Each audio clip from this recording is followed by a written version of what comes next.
Hi hello എല്ലാവർക്കും യൂസ്റ്റാരസിൻ്റെ പുതിയൊരു വീഡിയോയിലേക്ക് സ്വാഗതം. നമ്മുടെ 30 ദിവസത്തെ ചലഞ്ചിൽ നമ്മൾ 8 ദിവസം പിന്നിട്ടിരിക്കുകയാണ്. അതായത് ഏതൊരു ക്രാഫ്റ്റ് ചെയ്യുകയാണെങ്കിൽ അതിൽ നമ്മൾ കളർ പേപ്പർ യൂസ് ചെയ്യും എന്നുള്ളതായിരുന്നു നമ്മുടെ ചലഞ്ച്. അപ്പോൾ ഇന്ന് നമ്മൾ അച്ചാറിൻ്റെ ബോട്ടിലായിട്ടാണ് വന്നിട്ടുള്ളത്. അപ്പോൾ അതിൽ ഞാൻ വൈറ്റ് കോട്ട് അടിച്ചു കൊടുത്തിട്ടുണ്ട്.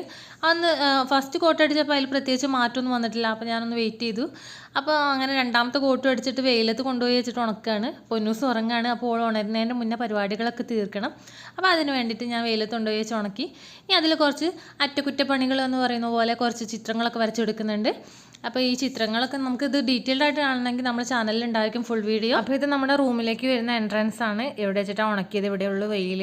അപ്പോൾ ഉണങ്ങി കിട്ടിയിട്ടുണ്ട്. ഇനി നമ്മൾ നേരത്തെ കട്ട് ചെയ്തെടുത്തിട്ടുള്ള ആ റെഡ് കളർ നമ്മളിവിടെ ഒട്ടിച്ച് കൊടുക്കുന്നുണ്ട്. റെഡ് കളർ പേപ്പർ ആയിരുന്നു അത് കേട്ടോ. അപ്പോൾ പിന്നെ മുകളിൽ ഒരു റെഡ് റിബണും കൂടെ ടൈ ചെയ്ത് കൊടുത്തിട്ടുണ്ട്. അപ്പോൾ ഇതാണ് ഫൈനൽ ലുക്ക് എന്ന് പറയുന്നത്. നമുക്ക് പെൻസിൽ സ്റ്റോറേജ് ബോക്സ് ഒക്കെ ആയിട്ട് യൂസ് ചെയ്യാം. അപ്പോൾ ഇഷ്ടപ്പെട്ടാൽ ലൈക്ക് ചെയ്യുക, ഷെയർ ചെയ്യുക, ചാനലൊന്ന് സബ്സ്ക്രൈബ് ചെയ്ത് സപ്പോർട്ട് ചെയ്യുക. താങ്ക്